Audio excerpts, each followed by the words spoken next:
எல்லாம் அல்ல அல்லாஹ்வின் நல்லடியார்களே, ஜும்மா என்பது மார்க்கத்தில் கடமையாக்கப்பட்ட ஒரு வணக்கம். அல்லாஹ் திருக்குர்ஆனில் சொல்கின்றான், யா அய்யுஹல்லதீன ஆமனு, நம்பிக்கை கொண்டவர்களே, இதா நூதிய லிஸ்ஸலாத்தி மின் யௌமில் ஜும்ஆத்தி, ஜும்மா தினத்தன்று உங்களுக்கு அழைப்பு விடுக்கப்பட்டால் ஃபஸஅவு இலா திக்ரில்லாஹ், அல்லாஹ்வை நினைப்பதற்காக வேண்டி நீங்கள் விரைந்து வாருங்கள். வதருல் பைஅ, வியாபாரத்தை விட்டுவிடுங்கள் என்று அல்லாஹ் தஆலா திருக்குர்ஆனிலே இந்த ஜும்மா பற்றி, அதனுடைய கடமையை பற்றி தெரிவிக்கின்றார். ஜும்மாவிற்கு பாங்கு சொல்லப்பட்டு விட்டால் அதற்கு பிறகு வியாபாரம் கூடாது, அது தடை செய்யப்பட்ட ஒன்று. அவர்கள் ஜும்மாவுக்கு விரைந்துவிட வேண்டும், வியாபாரத்தை விட்டுவிட்டு அந்த வியாபாரிகள் ஜும்மாவிற்கு வேகமாக வந்துவிட வேண்டும் என்று அல்லாஹ் தஆலா சொல்கின்றார். அந்த அளவிற்கு இந்த ஜும்மாவுடைய முக்கியத்துவம் திருக்குர்ஆனிலே நமக்கு இந்த வசனத்தின் மூலம் தெரிவிக்கப்படுகின்றது. யூதர்களுக்கு அல்லாஹ் தஆலா சனிக்கிழமையை புனித நாளாக ஆக்கி வைத்திருந்தார். அந்த நாளிலே அவர்கள் மீன் பிடிக்க செல்லக்கூடாது என்று ஒரு தடையும் போட்டிருந்தார். ஆனால் அவர்கள் அந்த சனிக்கிழமை என்று தடையை மீறி செல்கின்றார்கள். அதனால் அல்லாஹ் அவர்களை குரங்காக மாற்றிவிட்டோம் என்று திருக்குர்ஆனிலே குறிப்பிடுவதை நாம் பார்க்க முடிகின்றது. இந்த வசனங்களில் இருந்து நாம தெரியக்கூடிய விஷயம், ஜும்மா கடமையான ஒன்று, அதுல நாம அலட்சியமாக இருக்கக்கூடாது. எவ்வளவு பெரிய லாபமாக இருந்தாலும் சரிதான், அந்த வியாபாரத்தை விட்டு வந்துவிட வேண்டும். இந்த ஜும்மாவிலேயே அல்லாஹ் தஆலா சூரத்துல் ஜும்மா என்ற அந்த அத்தியாயத்திலேயே கடைசியிலே அல்லாஹ் குறிப்பிட்டு காட்டுகின்றான், وَإِذَا رَأَوْا تِجَارَةً أَوْ لَهْوًا انفضوا إِلَيْهَا وَتَرَكُوكَ قَائِمًا, அவர்கள் வியாபாரத்தையோ அல்லது கேளிக்கையோ கண்டுவிட்டால் உங்களை அப்படியே நிற்க விட்டுவிட்டு அந்த வியாபாரத்தின் பக்கம் சென்று விடுகின்றார்கள். குல் மா இந்தல்லாஹி கைரும் மினல் லஹ்வி திஜாரா, அல்லாஹ்விடத்தில் இருப்பதுதான் மிகவும் சிறந்தது, வியாபாரத்தை விட, வீண் கேளிக்கையை விட சிறந்தது என்று அல்லாஹ் தஆலா திருக்குர்ஆனில் நபி ஸல்லல்லாஹு அலைஹி வஸல்லம் அவர்கள் மதீனாவுல பள்ளிவாசல் ஜும்மா நடத்தி கொண்டிருக்கும் போது, உரையாற்றி கொண்டிருக்கும் போது அப்படியே சஹாபாக்கள் கிளம்பி போயாராங்க. அதை கண்டிக்கின்றான். அவன் அந்த ஜும்மா என்பது, அதில் ஆற்றப்படக்கூடிய உரை என்பது மிகவும் முக்கியமான ஒன்று. அதுல அலட்சியம் காட்டக்கூடாது. வியாபார கூட்டம் வரும், வணிக கூட்டம் வரும், லாபம் தரக்கூடிய, பொருளாதாரம் ஈட்டக்கூடிய மிகப்பெரிய ஒரு வாய்ப்பு நமக்கு கிடைக்கும் என்றால் அதையெல்லாம் விட்டுவிட்டு இந்த ஜும்மாவுக்கு தான் நீங்கள் கவனத்தை கொடுக்க வேண்டும். இந்த ஜும்மா ஃபைதா குதியத்து ஸலாத்து, தொழுக முடிஞ்சிருச்சா, ஃபந்தஷிரு ஃபில் அர்த், நீங்கள் பூமியில் விரைந்து செல்லுங்கள். வப்தகு மின் ஃபضலில்லாஹ், அல்லாஹ்வுடைய அருளை நீங்கள் தேடுங்கள் என்று அல்லாஹ் தஆலா அதே ஜும்மா சூராவிலே, ஜும்மா என்ற அத்தியாயத்திலே நமக்கு குறிப்பிடுகின்றார். அதனால இந்த ஜும்மா என்பது ரொம்பவும் முக்கியமான ஒன்று. இந்த ஜும்மா தமிழகத்தில் எப்படி இருந்தது? இவ்வளவு பெரிய உரை என்று வருகின்ற போது மெம்பர்ல இமாம் ஏறிய உடனே, நம் தமிழகத்தினுடைய அந்த வழக்கம் எப்படி அமைஞ்சிருக்கிறது? ஷாஃபி மதுஹபிலே நீங்கள் பார்த்தீர்கள் என்றால், இதா சாயிதல் ஹத்தீபு அலல் மெம்பர், ஹத்தீப் மெம்பரிலே ஏறிவிட்டால் என்று சொல்லும் போது ஹத்தீப் அங்கிருந்து உள்ள வருவார். மாஷர் அப்படின்னு சொல்லி ஒன்னு வாசிப்பாங்க. மோதினுடைய கையில ஒரு கைத்தடி ஒன்று இருக்கும், அல்லது வாள் ஒன்று இருக்கும், ஒரு தாளை வச்சு வாசிப்பார். அப்படி வாசிட்டு இருக்கும்போது சொல்வார், இதா சாயிதல் ஹத்தீபு அலல் மெம்பர் ஃபலா யத்தகல்லமன், மெம்பர்ல இமாம் ஏறிவிட்டால் உங்கள யாருமே நீங்க பேச வேண்டாம் என்று அந்த வார்த்தையை சொல்லும் போதுதான் இமாம் உள்ளே வந்து நுழைவார். அதற்கடுத்து அவர் மெம்பர்ல ஏறுவாரு. இவர் ஒரு அந்த வீரவாளை பரிசாக கொடுப்பாரு. அவர் வாங்கி கொண்டு அல்ஹம்துலில்லாஹ் என்று ஆரம்பிப்பார். யாருக்குமே அவர் என்ன சொல்றாரு என்பதே தெரியாது. மொத்தம் வருடத்திற்கு ஒரு மாதத்தில் 4 வாரங்கள் இருக்கின்றன என்றால் அந்த 4 வாரங்களுக்கு என்று ஒவ்வொரு தலைப்புல அவர்களே ஒரு உரையை தயாரித்து அச்சிட்டு வைத்திருப்பார்கள். ஒரு வருடத்திற்கு அதுல அப்படியே பிரிண்ட் பண்ணப்பட்டிருக்கும். அதுல வரும் அல்லாஹும்ம அய்யிது ஹாத சுல்தான ஹாத அல்லாஹும்ம அய்யிது சுல்தான ஹாத ஜமான் ஹாக்கான் இப்னு ஹாக்கான் அப்படிம்பாங்க. இந்த காலத்தில் இருக்கக்கூடிய இந்த ஆட்சி தலைவருக்கு நீ அருள் செய். வாஜ்பாய் ஆட்சியில் இருந்தாலும் அதுதான். மெம்பர்ல அது பாட்டு சொல்லிட்டே இருப்பாரு. இப்ப மன்மோகன் சிங் இருக்கிற ஏதோ கொஞ்சம் காங்கிரஸ் முஸ்லிம்களுக்கு கொஞ்சம் ஆதரவு என்று வைத்துக் கொள்வோம். ஆனால் வாஜ்பாய் ஆட்சியில் இருந்தார சரி, இதே குத்பாவை குஜராத்தில் ஓதுறான்னு வைங்க, எப்படி இருக்கும்? மோடி என்றால் முஸ்லிம்களுடைய சிம்ம சொப்பனம்.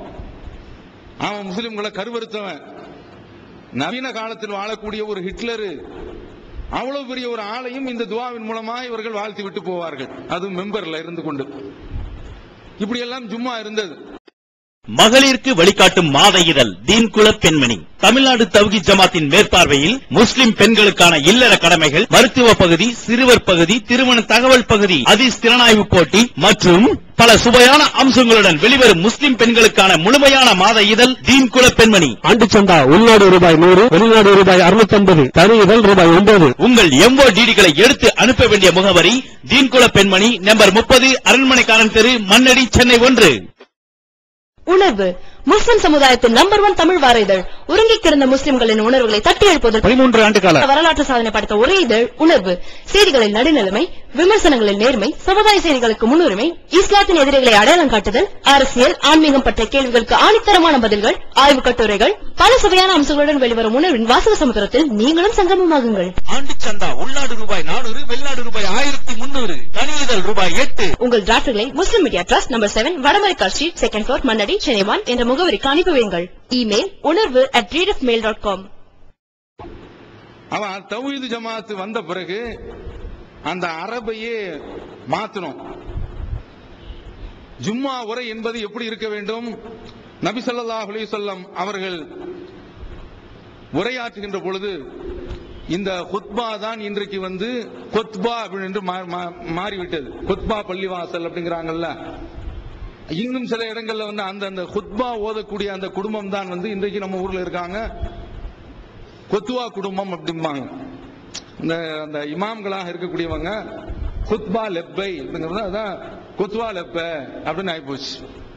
இந்த குத்பா என்பது எப்படி இருந்தது? ரசூலுல்லாஹி ஸல்லல்லாஹு அலைஹி வஸல்லம் அவருடைய காலத்துல அவர்கள் மெம்பர்ல ஏறிய உடனே குரல் உயர்ந்து விடும். நபி ஸல்லல்லாஹு அலைஹி வஸல்லம் அவர்களுடைய குரல் உயர்ந்து விடும், கண்கள் சிவந்து விடும். அப்படியே கோவை பழம் போல கண்கள் சிவந்து விடும். அவர்களுடைய கோபம் அதிகரித்து விடும். ஒரு படையை எச்சரிக்கை செய்யக்கூடியவர்கள் போன்று அவர்களுடைய அந்த உரை அமைந்திருக்கும்.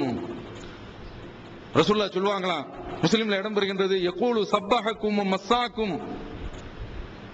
அல்லாஹ்வுடைய தூதர் அவர்கள் மிகப்பெரிய ஒரு படைத்தலைவர் போன்று எச்சரிக்கிறாங்கல்ல, அந்த எச்சரிக்கையினுடைய ஊடே அவர்கள் சொல்கின்றார்கள், நானும் இறுதி நாளும் இப்படி அனுப்பப்பட்டிருக்கின்றோம். இந்த ஆட்காட்டி விரலையும் இந்த நடுவிரலையும் காட்டி இப்படி அனுப்பப்பட்டிருக்கின்றோம்.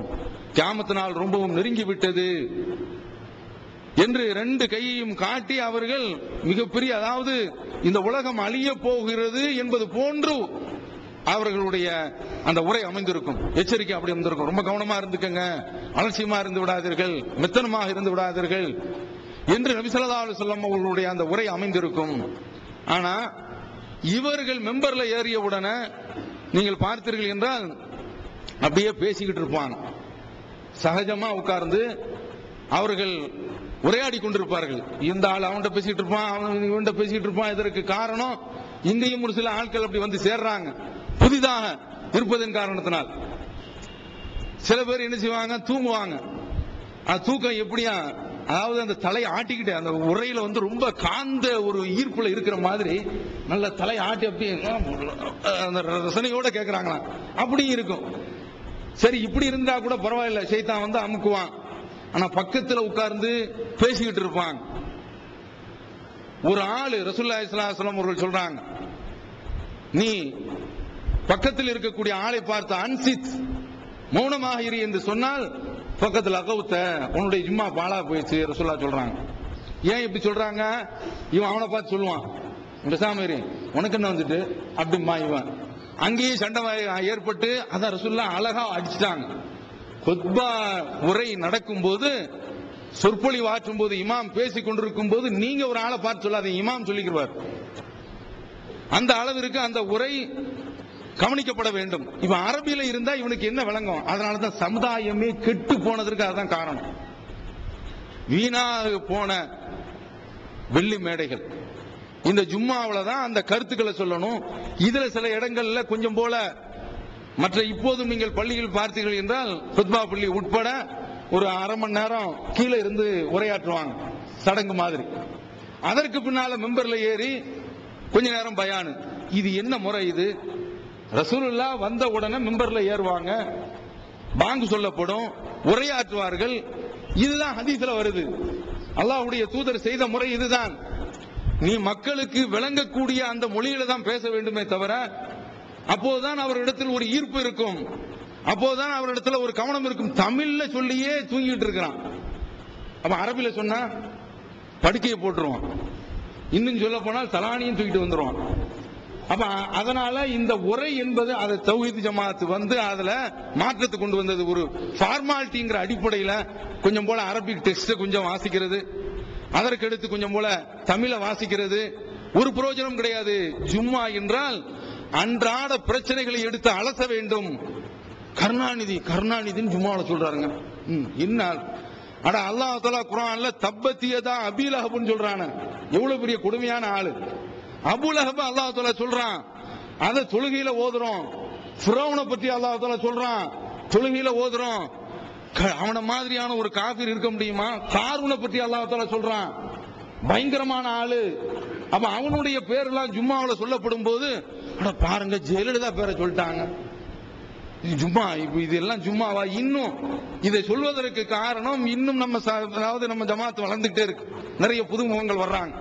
இது நான் இந்த ஜும்மாவை பற்றி ஆற்றிய உரை, பிஜே அவர்கள் கூட இங்க வந்து இந்த ஜும்மாவை பற்றியே உரையாற்றினார்கள். அதெல்லாம் பத்தி 20 வருஷம் இருக்கும், அவ்வளவு காலம் ஆகி போச்சு.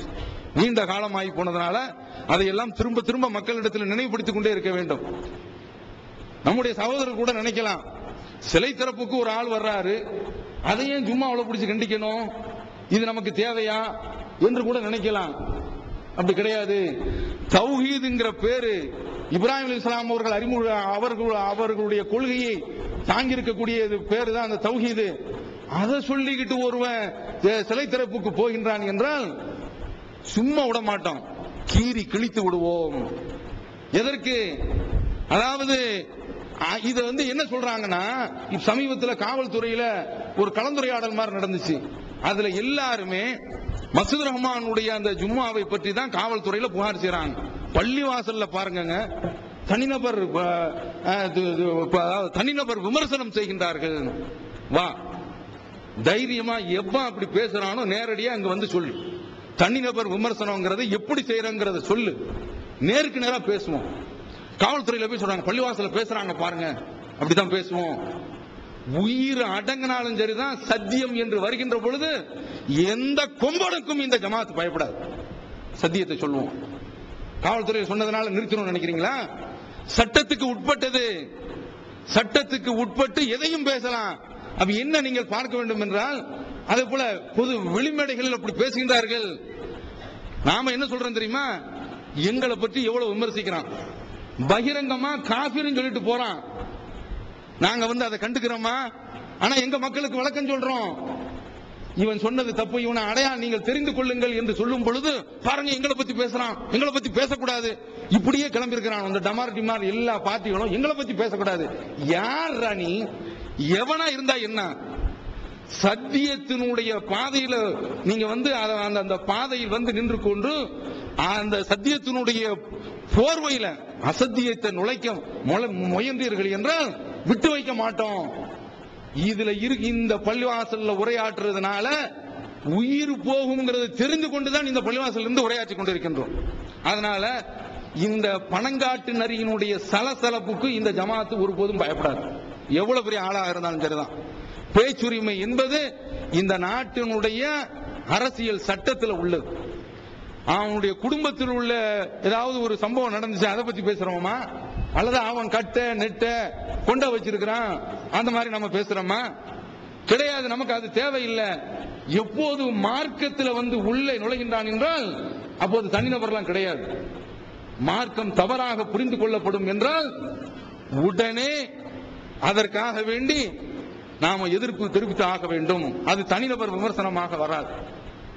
பாருங்க, நபி ஸல்லல்லாஹு அலைஹி வஸல்லம் அவர்கள் ஜகாத்தை வாங்குவதற்காக வேண்டி ஒருவரை அனுப்பி வைக்கின்றார்கள்.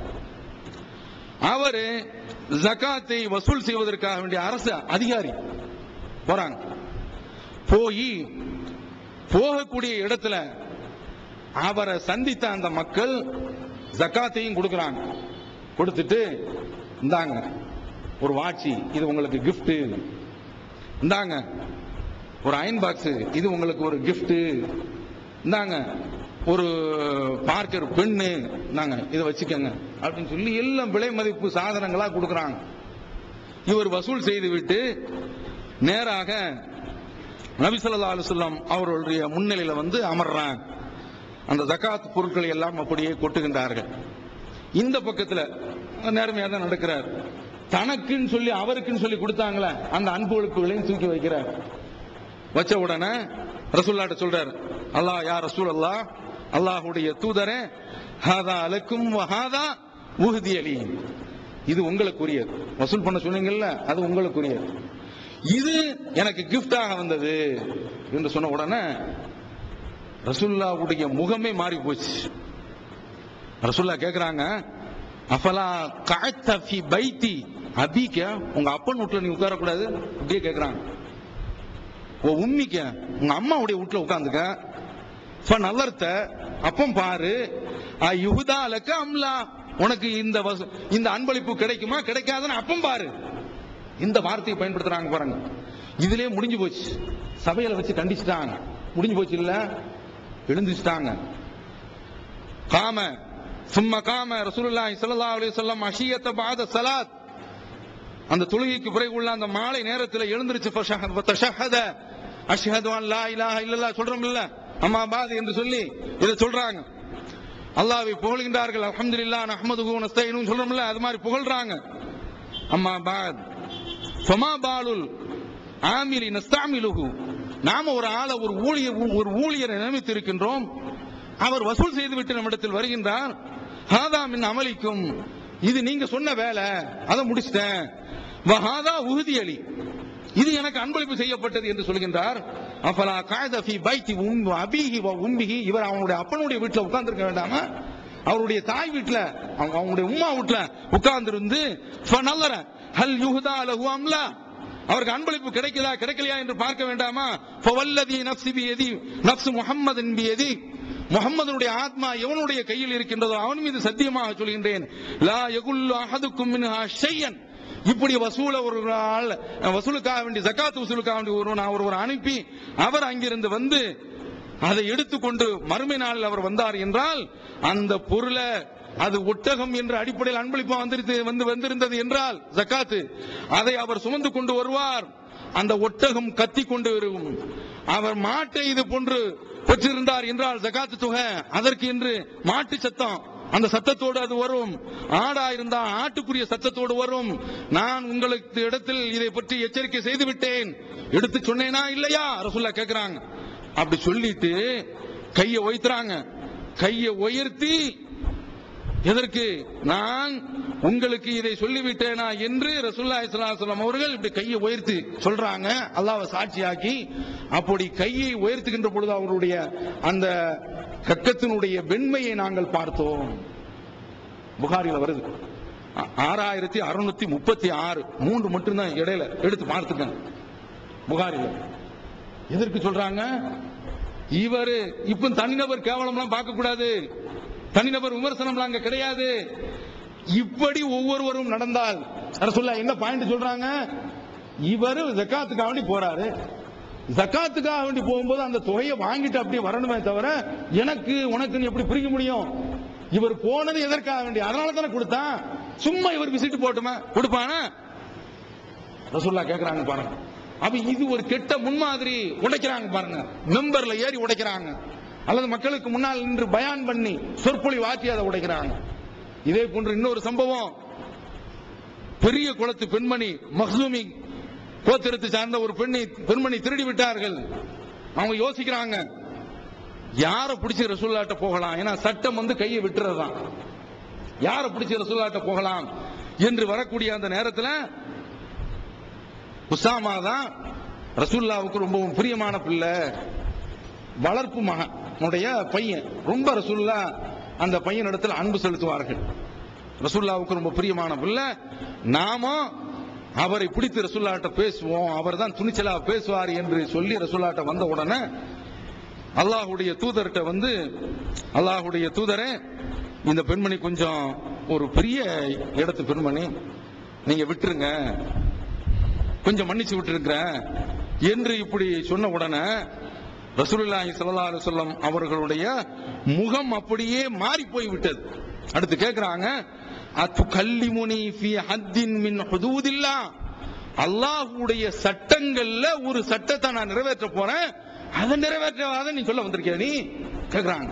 அப்படியே முகமெல்லாம் மாறி போய் உடல்ல இப்படி ரசூலுல்லாஹ்வுடைய முகம் மாறி போனவன இஸ்தக்ஃபிர்லி யா ரசூலல்லாஹ், அல்லாஹ்வுடைய தூதரை எனக்காக வேண்டிய அல்லாஹ்விடத்தில் நீங்கள் பாவ மன்னிப்பு தேடுங்கள், நான் பெரிய தப்பு செய்துட்டேன், தவறான ஒரு காரியத்திற்கு வந்து விட்டேன் என்று சொன்ன உடனே முடிஞ்சு போச்சு. இல்ல விட்டாங்களா ரசூலுல்லாஹ்? இல்ல, எழுந்திருச்சாங்க. காம ரசூலுல்லாஹி ஸல்லல்லாஹு அலைஹி வஸல்லம் ஹதீபன், உரையாற்றக்கூடிய வகையிலே ரசூலுல்லாஹி ஸல்லல்லாஹு அலைஹி வஸல்லம் எழுந்திருத்து ஃபஅத்னா அலல்லாஹ், அல்லாஹ்வை புகழ்ந்து, அம்மா பாத், இந்த புகழுக்கு பின்னால் உங்களிடத்தில் நான் செய்தியை சொல்கின்றேன், ஃபஇன்னமா அஹ்லகன் நாஸ கப்லகும், உங்களுக்கு முன்னால் உண்டான சமுதாயம் அழிந்து போனதற்கு காரணம் அன்னஹும் கானு இதா சரிக ஃபீஹிம் ஷரீஃப், நல்ல வலியவன் எதையாவது திருடி விட்டால் தரகு, அவனை விட்டு விடுவார்கள். ஒய்தா சர்க ஃபீஹிம் அல்-லஈஃப், பலவீனமானவன், அப்பாவி, சாமானியன், பாமரன் ஒரு திருட்டை செய்துவிட்டால் அகாமு அலைஹில் ஹத், அவன் மீது அவர்கள் நடவடிக்கை எடுப்பார்கள்.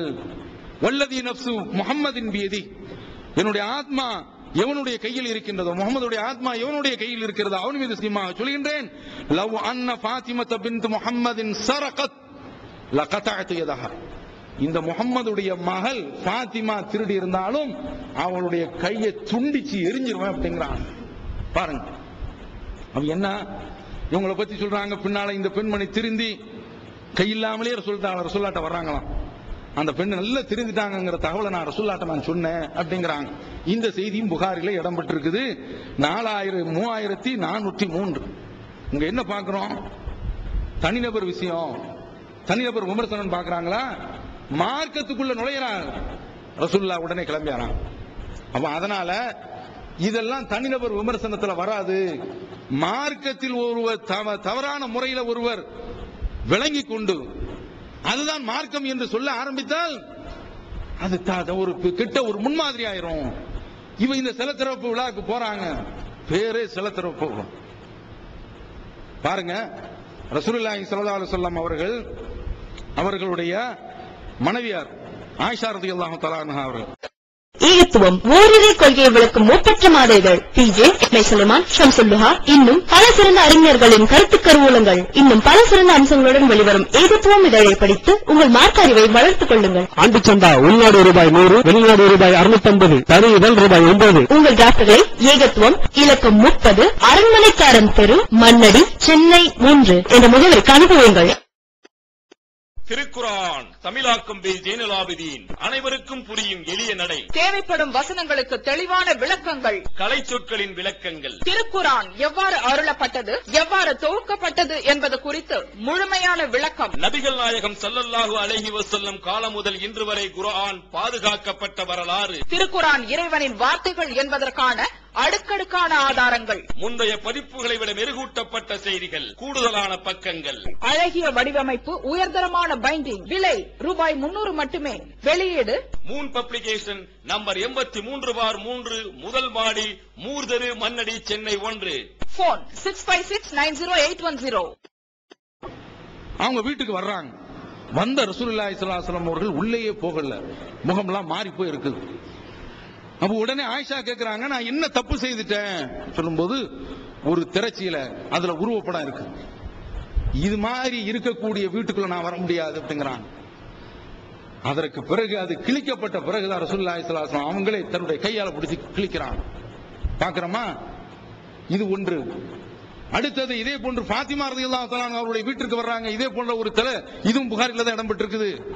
இப்போது சொல்கின்றேனே, அதுவும் புகாரில் தான் இடம்பெற்றிருக்கின்றது. வர்றாங்க, இதே போன்று உருவப்படம், வித்தியாசமான டிசைன், தோற்றம், இதெல்லாம் பார்த்து விட்டு அப்படியே திரும்ப போயிடறாங்க. ஃபாத்திமா ரலியல்லாஹு தஆலா அவர்கள் துடிக்கின்றார்கள். வந்த தகப்பனார் ஏன் திரும்ப போனார்கள்? அலி ரலியல்லாஹு தஆலா அனுப்புறாங்க. எனக்கும் இது போன்ற ஆடம்பரத்துக்கும் என்ன வந்து விட்டது? ரசூலுல்லாஹ் துடிக்கிறாங்க. என்ன இது, இது மாதிரியான ஒரு அலங்கார திரைச்சீலை, இது போன்று உருவம் வரையப்பட்ட திரைச்சீலை எதற்கு அப்படின்னு சொல்லி கேட்கிறாங்க. என்ன செய்யணும்னு சொல்லி ஃபாத்திமா ரலியல்லாஹு வீட்டுக்கு வந்துட்டாங்க. இதனால தான் திரும்ப போயிட்டாங்களா? வீட்டுக்கு வந்துட்டாங்க. திரும்ப போய் நான் என்ன செய்யணும் அதை கேட்டுவாங்க. அந்த சிலை எடுத்து இந்த ஆளுக்கு கொடுத்து விடுங்க என்று ரசூலுல்லாஹ் சொல்றாங்க. அதை மாதிரி செய்யறாங்க. அதுக்கு முன்னால வீட்டுக்கு வர்றாங்க. அவன் ஒரு திரைச்சீலை இது போன்று தொங்குகின்றது என்றால், அங்கு அந்த மாநாட்டில் தொங்கிய சீலை என்ன தெரியுமா? சாதாரண திரைச்சீலை, கண்ணன் என்ற கடவுளுடைய திரைச்சீலை. உள்ள போகலாமாங்க? ஒரு மூமின் உள்ள போக முடியுமா? நீ உள்ள போய் ஏதாவது சிலை திறப்பலாம் கூடாது, அது பிரச்சனை கிடையாது. ரசூலுல்லாஹ்வுடைய நடைமுறை என்ன? வெளியில வந்தாங்களா என்ன? வா, அதுதானே. அதனால தான் நாம தமிழ்நாடு தவ்ஹீத் ஜமாத்துல இது பிறருடைய மேடையில போய் பங்கு கொள்ள கூடாதுன்னு எடுத்த முடிவு அதற்கு தான். ஏதாவது ஒரு வகையில சரிக்கு போயிடுவோம். அதுக்கு போஸ் கொடுக்க வேண்டியது வரும், அந்த சிலையை திறக்கிற மாதிரி வரும், திடீர்னு ஒரு தலைவர் வந்துருவான், எந்திச்சு நிக்கணும். அப்ப இது மாதிரியான சிக்கலுக்கெல்லாம் நம்ம கொள்கை அங்க அடகு போய்விடும். அதனால தான் கூடாது என்று சொல்கின்றோம்.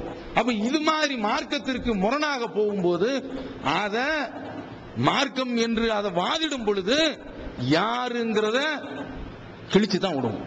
எவ்வளவு பெரிய ஆளா இருந்தாலும் சரிதான், எவ்வளவு பெரிய கும்பனாக இருந்தாலும் சரிதான், இது மார்க்கத்துக்கு உட்பட்டது. இப்படி மக்களிடத்துல இது போன்று எங்க என்ன தீமை நடந்தாலும் சரிதான், அதை அப்படியே சொல்லி காட்டுவதுதான் ஜும்மாவுடைய உரை, மக்களை திருத்துவதற்காக வேண்டி உள்ள உரை. இந்த பள்ளிவாசல் எதனால வளர்ந்துச்சுன்னு நினைக்கிறீங்க? எதனால வளர்ந்துச்சுன்னு நினைக்கிறீங்க? வைக்கக்கூடிய இடத்திலாம் முதல்ல கீழ்த்தளத்துல இருந்தோம், ஒரு தெருவுல ஒரு வீட்டுல இருந்தோம், அங்க கூட்டம் நிறைஞ்சு, அப்புறம் இங்க வந்தோம், இங்க நிறைஞ்சிச்சு, பக்கத்துல நிறைஞ்சி, மேல நிறைஞ்சி, இன்னும் நிறைஞ்சிக்கிட்டு தான் இருக்குது. வெயில நின்று மக்கள் தொழுதுட்டு இருக்காங்கன்னா என்ன இந்த உரையினுடைய தன்மை? அது யார் உரையாற்றுறாங்கிறது அல்ல, யார் பேசினாலும் இங்கு தயவுதாட்சியம் என்று சத்தியத்தை எடுத்து வைக்கிறாங்க. அதான காரணம்.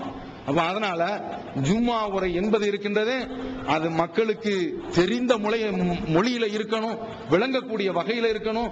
அதுல எல்லா விதமான தீமைகள் என்று என்னென்ன வருகின்றதோ, மக்கள் எப்படி எப்படியெல்லாம் ஏமாந்து நரகத்திற்கு போவார்கள் என்று தெரிகிறதோ அந்த பாதையெல்லாம் எடுத்து பேசுவதற்கு தான் ஜும்மா உரை. மக்களை, அதாவது ஒரு படையை எச்சரிக்கிற மாதிரி வந்துருச்சு. அப்ப என்னென்ன ஆபத்து வருகின்றது அத்தனை ஆபத்தையும் சொல்லி எச்சரிப்பதற்கு தான் ஜும்மா உரை என்பதை நாம் கவனத்தில் கொண்டு நம்முடைய சகோதரர்கள் இதை விளங்கிக் கொள்ள வேண்டும் என்று கூறி இந்த முதல் உரையை நிறைவு செய்கிறேன். வாசதாவான அல்ஹம்துலில்லாஹி ரப்பில் ஆலமீன். அல்லாஹ்